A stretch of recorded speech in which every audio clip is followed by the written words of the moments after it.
ಹೃದಯದ ಪಿಸುಮಾತು. ಅಧ್ಯಾಯ 1. ಮೊದಲ ಭೇಟಿ. ಸರ್, ಪೇಪರ್ ಎಂಬ ಕೂಗಿಗೆ ದಡಬಡಿಸಿ ಹೊರಟ ಪ್ರಮೋದ್ ದೇಶ್ಮುಖ್ರವರು ಮನೆಯ ಬಾಗಿಲಿಗೆ ಬಿದ್ದಿದ್ದ ದಿನಪತ್ರಿಕೆಯನ್ನು ಕೈಯಲ್ಲಿ ಹಿಡಿದಾಗ ಅವರಿಗರಿಯದಂತೆ ಅವರ ತುಟಿಯ ಮೇಲೆ ನಗು ಲಾಸ್ಯವಾಡಿತು. ಸಂತಸದಿಂದ ಪೇಪರ್ ಹಿಡಿದು ಬರುತ್ತಿದ್ದ ಪತಿಯನ್ನು ಕಂಡ ನಳಿನಿಗೆ ಕೋಪ ತಡೆಯಲಾಗದೆ ಅವರನ್ನೇ ದಿಟ್ಟಿಸುತ್ತಾ ನಿಂತರು. ಹೆಂಡತಿಯ ದೃಷ್ಟಿಯಿಂದಲೇ ಆಕೆಯ ಸಿಟ್ಟನ್ನು ಅರಿತೂ ಅರಿಯದಂತೆ, ನಳಿನಿ, 1 ಲೋಟ ಬಿಸಿ ಕಾಫಿ ಕೊಡ್ತೀಯಾ ಎಂದು ಕಾಫಿ ಹೀರುತ್ತಾ ಪೇಪರ್ ಓದುವ ಇಚ್ಛೆಯನ್ನು ವ್ಯಕ್ತಪಡಿಸಿದರು. ಆವಾಗಲೇ ಕೊಟ್ಟಿದ್ದೇನು, ತಣ್ಣಗಿನ ಕಲ್ಗಚ್ಚೆ? ಅಲ್ಲ, ಸ್ವಲ್ಪನಾದರೂ ಜವಾಬ್ದಾರಿ ಇದೆಯಾ ನಿಮಗೆ? ಇವತ್ತು ಆನ್ಯಾನ ಕರ್ಕೊಂಡು ಗಂಡಿನ ಮನೆಗೆ ಹೋಗಬೇಕು ಅನ್ನೋದು ಮರೆತು ಹೋಗಿದ್ದೀರಾ ಅನ್ಸುತ್ತೆ. ಬೆಳಿಗ್ಗೆಯಿಂದಲೂ ನಾನೊಬ್ಳೇ ಸಡಗರಿಸುತ್ತಿರೋದು. ನೀವೆಲ್ಲ ನಿಮ್ಮದೇ ಆದ ಲೋಕದಲ್ಲಿದ್ದೀರಿ. ನಿಮ್ಮ ಮಗನಿಗೆ ಅವನ ಜಾಗಿಂಗ್, ಫಿಟ್ನೆಸ್ ಮುಖ್ಯ.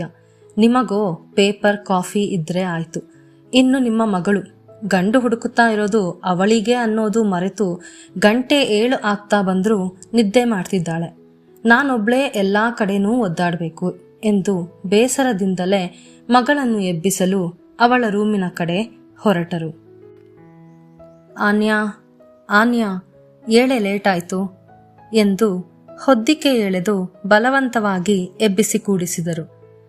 ಏನಮ್ಮ ನಿನ್ನ ಗೋಳು, ನೆಮ್ಮದಿಯಾಗಿ ನಿದ್ದೆ ಮಾಡೋಕ್ಕೂ ಬಿಡೋಲ್ಲ ಎಂದು ಗೊಣಗುತ್ತಲೇ ಎದ್ದ ಆನ್ಯಾ ಮೊಬೈಲ್ ಹಿಡಿದು ವಾಟ್ಸಾಪ್ ನೋಡತೊಡಗಿದಳು. ಎದ್ದ ಕೂಡಲೇ ಮೊಬೈಲ್ ಇಟ್ಕೊಂಡು ಕೂತರೆ ಹೇಗೆ ಆನ್ಯಾ? ಏಳು, ಬೇಗ ಸ್ನಾನ ಮುಗಿಸಿ ರೆಡಿಯಾಗು. ಇವತ್ತು ಹುಡುಗನ ಮನೆಗೆ ಹೋಗ್ತಿದ್ದೀವಿ, ನೆನಪಿದ್ಯಲ್ಲ ಎಂದು ಮಗಳ ಗಲ್ಲ ಹಿಡಿದೆತ್ತಿ ಕೇಳಿದರು. ನೆನಪಿದೆ. ನಮಗಿಷ್ಟ ಇಲ್ಲದಿರೋ ಕೆಲಸನ ಬಲವಂತವಾಗಿ ಆದರೂ ಮಾಡಬೇಕು ಅಂದಾಗ ಮರೆಯೋಕೆ ಸಾಧ್ಯನಾ ಹೇಳು ಎಂದು ಮುಖ ಹಿಂಡಿದಳು ಆನ್ಯಾ. ಯಾಕೆ ಹಾಗಂತಿ? ನಿನಗೆ ಸಂಬಂಧಪಟ್ಟ ಯಾವ ವಿಷಯದಲ್ಲಿ ತಾನೇ ನಿನ್ನಿಷ್ಟಕ್ಕೆ ವಿರುದ್ಧವಾಗಿ ನಡೆದುಕೊಂಡಿದ್ದೀವಿ ಹೇಳು? ನಿನ್ನಿಷ್ಟದಂತೆ BCom ಆದಮೇಲೆ 1-2 ವರ್ಷ ಕೆಲಸ ಮಾಡ್ತೀನಿ ಅಂದೆ, ಒಪ್ಕೊಂಡ್ವಿ. 24 ವರ್ಷ ನಿನ್ಗಿವಾಗ. ಈಗಾಗಲೇ ನೆಂಟರಿಷ್ಟರೆಲ್ಲ ನಿನ್ನ ಮದುವೆಗೆ ನಾವು ತಡ ಮಾಡಿದ್ವಿ ಅಂತ ಹಂಗಿಸ್ತಿದ್ದಾರೆ. ನೀನು ಅಂದ್ಕೊಂಡಿರೋ ಹಾಗೆ ಎಲ್ಲ ಮದುವೆಗಳು ವಿಫಲವಾಗೋಲ್ಲ. ಎಲ್ಲ ಗಂಡಸರು ಕೆಟ್ಟವರಾಗಿರೋದಿಲ್ಲ. ಯಾರೋ ನಿನ್ನ ಕೆಲವು ಫ್ರೆಂಡ್ಸ್ ಜೀವನದಲ್ಲಿ ಮದುವೆ ಸರಿ ಹೋಗಲಿಲ್ಲ ಅಂತ ಎಲ್ಲರಿಗೂ ಹಾಗೆ ಆಗುತ್ತೆ ಅಂತೇನೂ ಅಲ್ಲ. ಪ್ರತಿಯೊಬ್ಬರ ಜೀವನ ಅನುಭವ ಬೇರೆ ಆಗಿರುತ್ತೆ. ಇನ್ನು ನಿನ್ನ ಯಾವ ಸಬೂಬುಗಳನ್ನು ಕೇಳೋ ಪರಿಸ್ಥಿತಿಯಲ್ಲಾಗಲಿ ಮನಸ್ಥಿತಿಯಲ್ಲಾಗಲಿ ನಾವಿಲ್ಲ. ಬೇಗ ರೆಡಿಯಾಗು, ಹೊರಡೋಕೆ ಲೇಟ್ ಆಗುತ್ತೆ ಎಂದು ತಿಂಡಿಯ ತಯಾರಿಗೆ ಅಡುಗೆ ಮನೆಯತ್ತ ದಾಪುಗಾಲು ಹಾಕುತ್ತಾ ನಳಿನಿ ರೂಮಿನಿಂದ ಹೊರಬರುವುದಕ್ಕೂ ಜಾಗಿಂಗ್ ಮುಗಿಸಿಕೊಂಡು ಅವಸರದಿಂದ ಬಂದ ಮಗ ಡಿಕ್ಕಿ ಹೊಡೆಯುವುದಕ್ಕೂ ಸರಿ ಹೋಯಿತು. ಬಾ, ಎದುರಿಗೆ ಯಾರಾದರೂ ಇದ್ದಾರೋ ಇಲ್ವೋ ಅನ್ನೋ ಅರಿವೇ ಇಲ್ಲದೆ ಬರ್ತಿದ್ಯಲ್ವೋ ಎಂದು ಬಿರುಗಾಳಿಯಂತೆ ನುಗ್ಗಿದ ಮಗನನ್ನು ದುರುಗುಟ್ಟಿ ನೋಡಿದರು ನಳಿನಿ. ವಿಕಾಸ್, ನಿಮ್ಮಮ್ಮ ಬೆಳಿಗ್ಗೆಯಿಂದಲೂ ಗರಂ ಆಗಿದ್ದಾಳಪ್ಪ. ಆನ್ಯಾನ ಹುಡುಗನ ಮನೆಗೆ ಕರೆದುಕೊಂಡು ಹೋಗೋದು ಗೊತ್ತಿದ್ದು ನೀನು ಜಾಗಿಂಗ್ ಅಂತ ಹೋದೋನು ಇವಾಗ ಬರ್ತಿದ್ದೀಯ ಎಂದು ಪೇಪರ್ ಸರಿಸಿ ಹೆಂಡತಿಯೆಡೆ ಕುಡಿ ನೋಟ ಬೀರಿದರು ದೇಶ್ಮುಖ್. ಅಷ್ಟೇನಾ ಅಮ್ಮ? 10 ನಿಮಿಷ ಟೈಮ್ ಕೊಡು, ರೆಡಿಯಾಗಿ ಬರ್ತೀನಿ. ಅದಿರ್ಲಿ, ಆನ್ಯಾ ರೆಡಿ ಆದ್ಲಾ ಎಂದು ತಂಗಿಯ ರೂಮಿನಲ್ಲಿ ಇಣುಕಿದವ ಅವಳು ಕಾಣದಿದ್ದುದನ್ನು ಕಂಡು ಬಹುಶಃ ತಯಾರಾಗುತ್ತಿರುತ್ತಾಳೆ.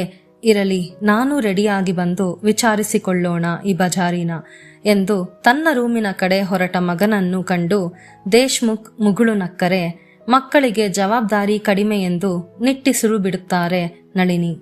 ಬಣ್ಣದ ರಂಗೋಲಿಯಿಂದ ನಳನಳಿಸುತ್ತಿದ್ದ ಅಂಗಳ, ಅದರ ಇಬ್ಬದಿಯಲ್ಲೂ ಬರುವ ಅತಿಥಿಗಳ ಸ್ವಾಗತಕ್ಕೆ ತಾವು ಸದಾ ಸಿದ್ಧವೆಂಬಂತೆ ಕಂಪು ಸೂಸುತ್ತಿದ್ದ ಮಲ್ಲಿಗೆ ಪುಷ್ಪಗಳು, ತಾವೇನೂ ಕಡಿಮೆ ಇಲ್ಲವೆಂಬಂತೆ ಸೊಗಸಾಗಿ ಅರಳಿ ನಿಂತಿದ್ದ ವಿವಿಧ ಬಣ್ಣದ ಗುಲಾಬಿಗಳು ಸೇರಿ ಸೂರ್ಯ ಕಿರಣಗಳಿಗೆ ಸರಿಸಾಟಿ ಎಂಬಂತೆ ಕಂಗೊಳಿಸುತ್ತಿತ್ತು ಅನುಗ್ರಹ ನಿವಾಸ. ಕುಮುದ, ಮನೆಯಲ್ಲಿರೋ ಎಲ್ಲಾ ವಾಸ್ಗಳಲ್ಲೂ ಫ್ರೆಶ್ ಹೂ ತಂದಿಟ್ಯಾ? ಸೋಫಾ ಕವರ್ ಚೇಂಜ್ ಮಾಡಿದ್ಯಾ?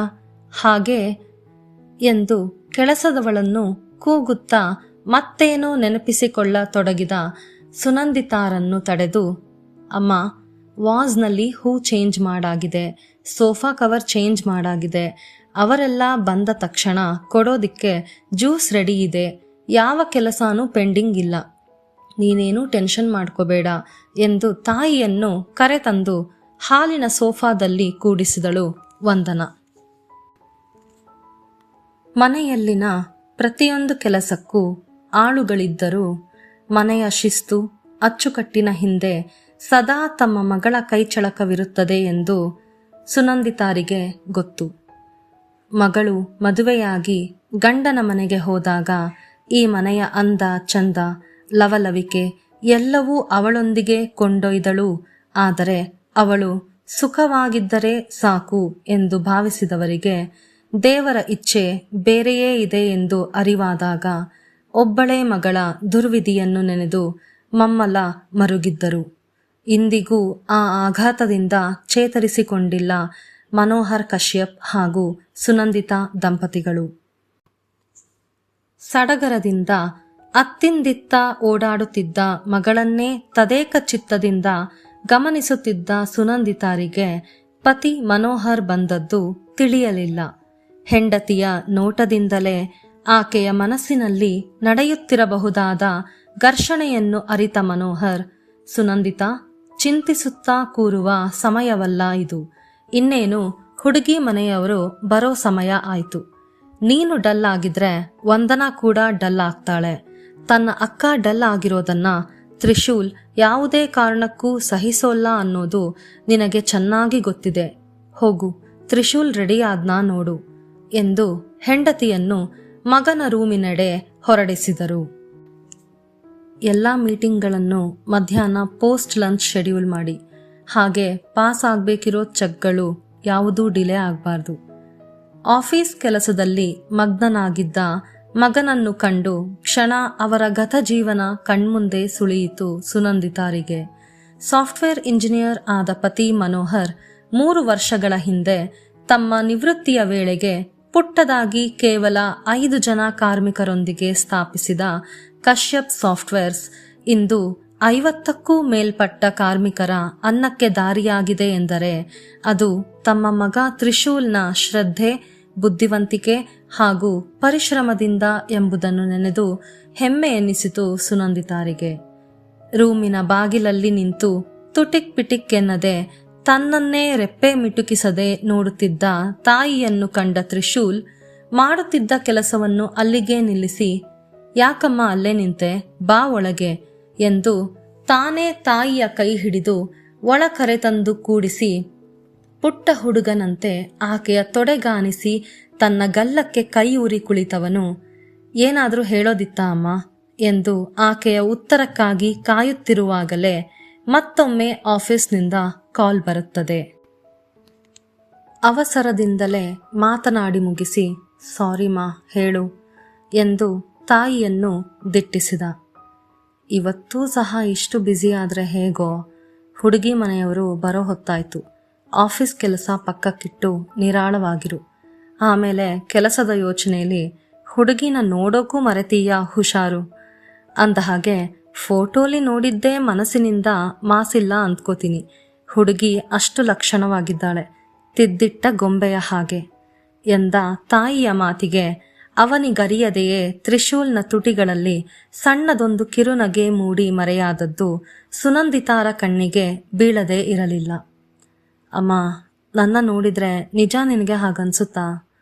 ನಿನಗೆ ಚೆನ್ನಾಗಿ ಗೊತ್ತು, ಮದುವೆ ಹುಡುಗಿ ಅಂತೆಲ್ಲ ಯೋಚನೆ ಮಾಡೋಷ್ಟು ಪುರ್ಸೊತ್ತು ಖಂಡಿತ ಇಲ್ಲ ನನಗೆ.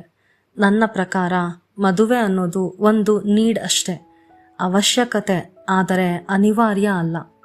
ಅವಶ್ಯಕತೆಗಳು ಯಾವತ್ತಿಗೂ ಜೀವನದ ಒಂದು ಭಾಗ, ಜೀವನಾನೇ ಅಲ್ಲ. ಆ್ಯಕ್ಚುಲಿ ಇದರ ಅವಶ್ಯಕತೆ ನನಗಿನ್ನೂ ಕಂಡು ಬಂದಿಲ್ಲ. ನನಗಿರೋದು ಒಂದೇ ಗುರಿ, ನಮ್ಮ ಕಂಪನಿನ ಬಹಳ ಎತ್ತರ ಬೆಳೆಸಬೇಕು. ಈ ಮದುವೆ ಜಂಜಾಟ ಎಲ್ಲ ನನ್ನಂಥವರಿಗೆ ಅಲ್ಲ. ಆದರೆ ನೀವ್ಯಾರೂ ನನ್ನ ಮಾತನ್ನ ಕೇಳೋಕೆ ರೆಡಿ ಇಲ್ಲ ಎಂದು ನಿಟ್ಟುಸಿರು ಬಿಡುತ್ತಾನೆ ತ್ರಿಶೂಲ್. ಹಾಗಂದ್ರೆ ಹೇಗೋ ಎಂದು ಸುನಂದಿತಾ ಅವರ ಮಾತು ಪೂರ್ಣಗೊಳಿಸುವುದರೊಳಗೆ ತ್ರಿಶೂಲ್, ಅಮ್ಮ, ನಿನ್ನ ಸೊಸೆನ ನೀನೇ ಆರಿಸ್ಕೊ, ನೋ ಮೋರ್ ಡಿಸ್ಕಷನ್ಸ್ ಪ್ಲೀಸ್ ಎಂದು ಹೊರ ನಡೆದು ಬಿಟ್ಟ. ಅಕ್ಕ, ಅವರೆಲ್ಲ ಬಂದ್ರು ಅನ್ಸುತ್ತೆ. ಗೇಟಿನ ಬಳಿ ನಿಂತ ಕಾರು ನೋಡಿ ಹುಡುಗಿಯ ಕಡೆಯವರೇ ಬಂದಿರಬಹುದೆಂದು ಮನೆಯೊಡತಿ ಸುನಂದಿತಾಗೆ ತಿಳಿಸಲು ಹೊರಟ ಕುಮುದಾಳ ಧ್ವನಿಯನ್ನು ಕೇಳಿ ಅವರನ್ನು ಸ್ವಾಗತಿಸಲು ಬಾಗಿಲಿಗೆ ಹಾಜರಾದರು ಕಶ್ಯಪ ದಂಪತಿಗಳು. ಬನ್ನಿ, ದಾರಿಯಲ್ಲೇನೂ ತೊಂದರೆ ಆಗಲಿಲ್ಲ ತಾನೆ ಎಂದು ಕೈ ಮುಗಿದರು ಮನೋಹರ್. ಅವರನ್ನನುಸರಿಸಿ ಸುನಂದಿತಾ ಸಹ ಕೈ ಮುಗಿದು ಅತಿಥಿಗಳನ್ನು ಒಳಬರಮಾಡಿಕೊಂಡರು. ಕಶ್ಯಪ ದಂಪತಿಗಳ ಆದರದ ಸ್ವಾಗತ ಹಾಗೂ ಅನುಗ್ರಹದ ಸೊಬಗಿಗೆ ಮನಸೋತು ಬೆರಗಾಗಿ ಆಡಲು ಮಾತುಗಳು ತೋಚದೆ ಮೌನವಾಗಿ ಕುಳಿತರು ದೇಶ್ಮುಖ್ ಕುಟುಂಬ. ಇವಳು ನನ್ನ ಮಗಳು ವಂದನಾ, ತ್ರಿಶೂಲನ ಅಕ್ಕ. ಜ್ಯೂಸ್ ಹಿಡಿದು ಬಂದ ಮಗಳನ್ನು ಪರಿಚಯಿಸಿ, ಜ್ಯೂಸ್ ತಗೊಳ್ಳಿ, ಸಂಕೋಚ ಬೇಡ ಎಂದು ಎಲ್ಲವೂ ಸರಿ ಹೊಂದಿದರೆ ತಮಗೆ ಸೊಸೆಯಾಗಿ ತಮ್ಮ ಒಬ್ಬನೇ ಮಗನ ಮಡದಿಯಾಗಿ ಬರಬಹುದಾದ ಆನ್ಯಾಳೆಡೆ ದೃಷ್ಟಿ ನೆಟ್ಟರು ಮನೋಹರ್. ತಮ್ಮ ಅಂಗಳದಲ್ಲಿ ಅರಳಿ ನಿಂತ ಗುಲಾಬಿಗೆ ಪೈಪೋಟಿ ಎಂಬಂತಿತ್ತು ಆನ್ಯಾಳ ಸರಳ ಸ್ನಿಗ್ಧ ಚೆಲುವು.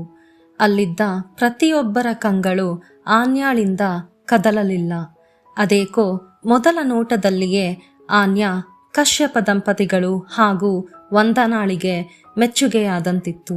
ಆದರೆ ಆ ಮೂವರ ಮನದಲ್ಲೂ ಇದ್ದದ್ದು ಒಂದೇ ಆತಂಕ. ಮದುವೆಯೇ ಬೇಡವೆನ್ನೋ ತ್ರಿಶೂಲ್ ಒಪ್ಪಬಹುದೇ? ಎಲ್ಲರ ದೃಷ್ಟಿ ತನ್ನತ್ತಲೇ ಇರುವುದು ಅರಿವಾದಾಗ ಮುಜುಗರ ಸಂಕೋಚದಿಂದ ಮತ್ತಷ್ಟು ಮುದುಡಿ ಕೂತಳು ಆನ್ಯಾ. ತಮ್ಮ ಅಂತಸ್ತಿಗೆ ಮೀರಿದ ಸಂಬಂಧವಿದು, ಬರುವ ಮೊದಲು ಮತ್ತೊಮ್ಮೆ ಯೋಚಿಸಿದ್ದರೆ ಚೆನ್ನಾಗಿತ್ತು ಎಂದೆನಿಸದಿರಲಿಲ್ಲ ನಳಿನಿಗೆ. ಯಾವ ಊಹಾಪೋಹ ಗೊಂದಲಗಳಿಲ್ಲದೆ ನಿಶ್ಚಿಂತೆಯಿಂದಿದ್ದರು ಪ್ರಮೋದ್ ಹಾಗೂ ವಿಕಾಸ್. ಬಹುಶಃ ಆನ್ಯಾಳ ಜೀವನದ ಬಹುಮುಖ್ಯವಾದ ನಿರ್ಧಾರವನ್ನು ತೆಗೆದುಕೊಳ್ಳುವ ಸಂಪೂರ್ಣ ಜವಾಬ್ದಾರಿ ಹಾಗೂ ಹಕ್ಕು ಅವಳದ್ದೇ ಎಂಬ ಭಾವವಿರಬೇಕು. ಮೀಟ್ ಮೈ ಸನ್ ತ್ರಿಶೂಲ್ ಕಶ್ಯಪ್. ಮನೋಹರ್ ಅವರ ಧ್ವನಿ ಅಲ್ಲಿದ್ದವರನ್ನೆಲ್ಲ ಅವರ ಯೋಚನೆಗಳ ಸುಳಿಯಿಂದ ಹೊರತಂದಿತು. ಒಮ್ಮೆ ನೋಡಿದರೆ ಮತ್ತೊಮ್ಮೆ ನೋಡಬೇಕೆನಿಸುವಂತಿತ್ತು ನಯನ ಮನೋಹರವಾದ ತ್ರಿಶೂಲ್ನ ನಿಲುವು. ಎತ್ತರದ ಸಪೂರ ಮೈಕಟ್ಟು, ಮೊಗದಲ್ಲಿನ ಸಾಧನೆಯ ವರ್ಚಸ್ಸು, ಕಂಗಳಲ್ಲಿನ ದೃಢತೆ ಹಾಗೂ ಆತ್ಮವಿಶ್ವಾಸದ ಮಿಂಚಿನೆದುರು ಯಾರೇ ಆದರೂ ಸೋಲಲೇಬೇಕಿತ್ತು. ಅಂಥದ್ದರಲ್ಲಿ ನಮ್ಮ ಮೃದು ಸೂಕ್ಷ್ಮ ಸ್ವಭಾವದ ಆನ್ಯಾ ಸೋಲದಿರಲು ಆದೀತೆ? ಇನ್ನೇನು ಇಬ್ಬರ ಕಂಗಳು ಸಂಧಿಸಬೇಕೆನ್ನುವಷ್ಟರಲ್ಲಿ ಇನ್ನು ನಾ ಆ ಕಂಗಳ ಮಿಂಚನೆದುರಿಸಲಾರೇನೆಂಬಂತೆ ಆನ್ಯಾಳ ಕಂಗಳ ರೆಪ್ಪೆ ತಮಗರಿವಿಲ್ಲದೆಯೇ ಬಾಗಿದವು. ತ್ರಿಶೂಲ್, ಇವರು ಆನ್ಯಾಳ ತಂದೆ ಪ್ರಮೋದ್ ದೇಶ್ಮುಖ್, ತಾಯಿ ನಳಿನಿ, ಅಣ್ಣ ವಿಕಾಸ್, ಆ್ಯಂಡ್ ದಿಸ್ ಇಸ್ ಆನ್ಯಾ ಎಂದು ಬಂದವರನ್ನೆಲ್ಲ ಮಗನಿಗೆ ಪರಿಚಯಿಸಿದರು ಮನೋಹರ್. ಪ್ರಮೋದ್, ನಳಿನಿ ಹಾಗೂ ವಿಕಾಸ್ಗೆ ವಂದಿಸಿ ಎದುರಿನ ಸೋಫಾದಲ್ಲಿ ಕುಳಿತ ತ್ರಿಶೂಲ್ನ ಪೂರ್ತಿ ಗಮನ ಆನ್ಯಾಳ ಮೇಲಿತ್ತು. ಅವಳುಟ್ಟಿದ್ದ ಸಣ್ಣ ಜರಿಯಂಚಿನ ನೇರಳೆ ಬಣ್ಣದ ಸೀರೆಯಲ್ಲಿ ರಾತ್ರಿಯ ಕಪ್ಪು ಕಾರ್ಮೋಡಗಳ ನಡುವಿನ ಹುಣ್ಣಿಮೆಯ ಚಂದ್ರನಂತೆ ಕಂಡಿತು ಅವಳ ಮೊಗ. ಕ್ಷಣಕಾಲ ನಿಂತಲ್ಲಿ ನಿಲ್ಲಲಾರೆನೆಂಬಂತೆ ಅತ್ತಿಂದಿತ್ತ ಚಲಿಸುತ್ತಿದ್ದ ಆ ಕಂಗಳು, ಆ ನುಣುಪುಗೆನ್ನೆ, ತನಗೇ ಮೀಸಲೆಂಬಂತೆ ಆಗಾಗ್ಗೆ ಬಂದು ಮುತ್ತಿಕ್ಕುತ್ತಿದ್ದ ದುಂಬಿಯಂತಹ ಮುಂಗುರುಳು, ಅವುಗಳಿಗೆ ಕೊಟ್ಟ ಸಲಿಗೆ ಹೆಚ್ಚಾಯಿತೆಂಬಂತೆ ಪದೇ ಪದೇ ಅವನ್ನು ಹಿಂದೆ ಸರಿಸುತ್ತಿದ್ದ ನೀಳ ಕೈಬೆರಳುಗಳು, ಹೊರಗಿನ ಬಿಸಿಲಿನ ಧಗೆಯಿಂದಲೋ ಅಥವಾ ಸಹಜವಾಗಿಯೇ ಇಂತಹ ಸಂದರ್ಭದಲ್ಲಿ ಪ್ರತಿಯೊಬ್ಬ ಹೆಣ್ಣಿಗೂ ಉಂಟಾಗುವಂತಹ ಆತಂಕದಿಂದಲೋ ಏನೋ ಹಣೆಯ ಮೇಲೆ ಮುತ್ತಿನಂತೆ ಸಾಲುಗಟ್ಟಿ ನಿಂತ ಬೆವರು ಹನಿ, ಕಾಮನ ಬಿಲ್ಲಿನಂತಹ ಕುಡಿ ಹುಬ್ಬಿನ ನಡುವೆ ನಲಿಯುತ್ತಿದ್ದ ಪುಟ್ಟ ಕುಂಕುಮ, ಸಂಪಿಗೆಯಂತಹ ನಾಸಿಕದಲ್ಲಿ ರಾರಾಜಿಸುತ್ತಿದ್ದ ಮುತ್ತಿನ ಮೂಗುತಿ, ಅರೆಬಿರಿದ ಆ ತುಟಿಗಳು, ಒಟ್ಟಾರೆ ಅಪ್ಸರೆಯೇ ಧರೆಗಿಳಿದು ಬಂದಂತೆನಿಸಿ ತನ್ನ ಕಂಗಳು ಸೆರೆ ಹಿಡಿದ ಆ ಅಂದವನ್ನು ಮನದುಂಬಿಕೊಳ್ಳುವಂತೆ ಕ್ಷಣ ಕಣ್ಮುಚ್ಚಿ ತೆರೆದನು ತ್ರಿಶೂಲ್. ಇಲ್ಲಿಯವರೆಗೆ ತುಟಿ ಎರಡು ಮಾಡದೆ ಕುಳಿತಿದ್ದ ಸುನಂದಿತಾ ನಮ್ಮ ಸಂಬಂಧದ ಬಗ್ಗೆ ನಿಮ್ಮ ಬಳಿ ಪ್ರಸ್ತಾಪಿಸಬೇಕಾದ್ರೇನೆ ಸುಬ್ಬರಾಯರು ನಿಮಗೆ ಈ ವಿಷಯ ಹೇಳಿರಬಹುದು. ಆದರೂ ನಾವಾಗೇ ತಿಳಿಸೋದು ನಮ್ಮ ಕರ್ತವ್ಯ. ಒಂದನಾಳಿಗೆ ಈಗಾಗಲೇ ಮದುವೆಯಾಗಿ ಡಿವೋರ್ಸ್ ಆಗಿದೆ. ಇದರಲ್ಲಿ ನಮ್ಮ ಮಗಳ ತಪ್ಪೇನೂ ಇಲ್ಲ ಅನ್ನೋ ಸತ್ಯ ನಮಗೆ ಗೊತ್ತಿದೆ. ಹಾಗಾಗಿ ಇದು ಮುಜುಗರ ಅಥವಾ ಅವಮಾನ ತರೋ ವಿಷಯ ಅಂತ ನಾವು ಭಾವಿಸಿಲ್ಲ. ಮುಂದೆ ಅವಳ ಜೀವನ ಅವಳು ಯಾವ ರೀತಿ ರೂಪಿಸಿಕೊಳ್ಳೋಕೆ ಇಷ್ಟಪಡ್ತಾಳೋ ಅದಕ್ಕೆ ನಮ್ಮ ಸಪೋರ್ಟ್ ಇರುತ್ತೆ.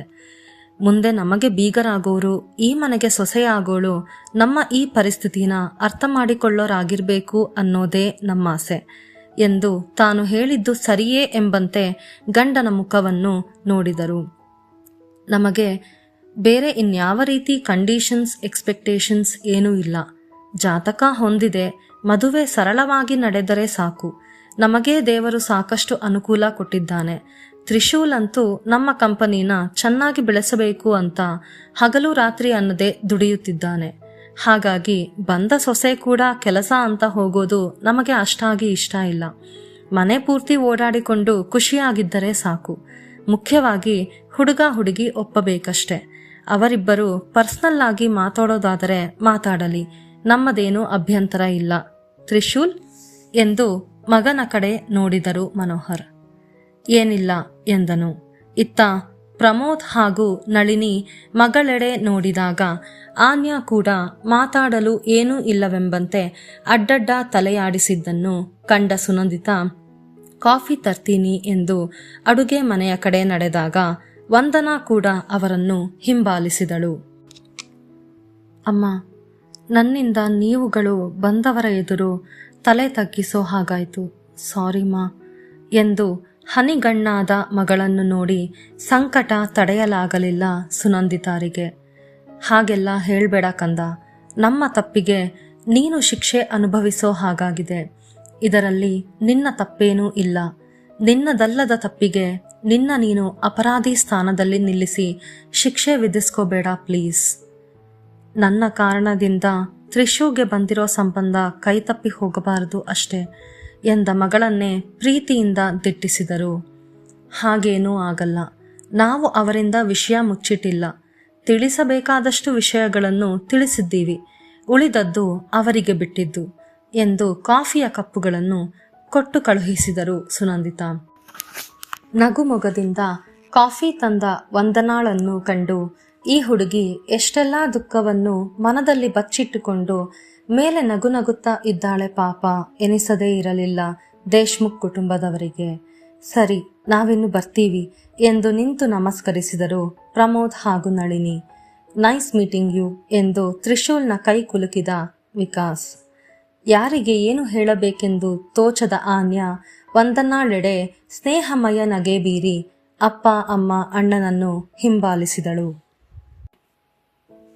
ಈ ಸಂಚಿಕೆ ಇಷ್ಟವಾಗಿದ್ದರೆ ಲೈಕ್ ಮಾಡಿ, ನಿಮ್ಮ ಅಭಿಪ್ರಾಯವನ್ನು ಕಮೆಂಟ್ ಮಾಡಿ ತಿಳಿಸಿ. ಮತ್ತಷ್ಟು ಸಂಚಿಕೆಗಳಿಗಾಗಿ ಚಾನಲ್ ಸಬ್ಸ್ಕ್ರೈಬ್ ಮಾಡೋದು ಮರಿಬೇಡಿ. ಹಾಗೆ ನನ್ನ ಇತರೆ ಕಾದಂಬರಿಗಳನ್ನು ಓದಲು ಪ್ರತಿಲಿಪಿ ಆ್ಯಪ್ನಲ್ಲಿ ನನ್ನನ್ನು ಫಾಲೋ ಮಾಡಿ. ಮುಂದಿನ ಸಂಚಿಕೆಯಲ್ಲಿ ಭೇಟಿಯಾಗೋಣ. ಧನ್ಯವಾದಗಳು.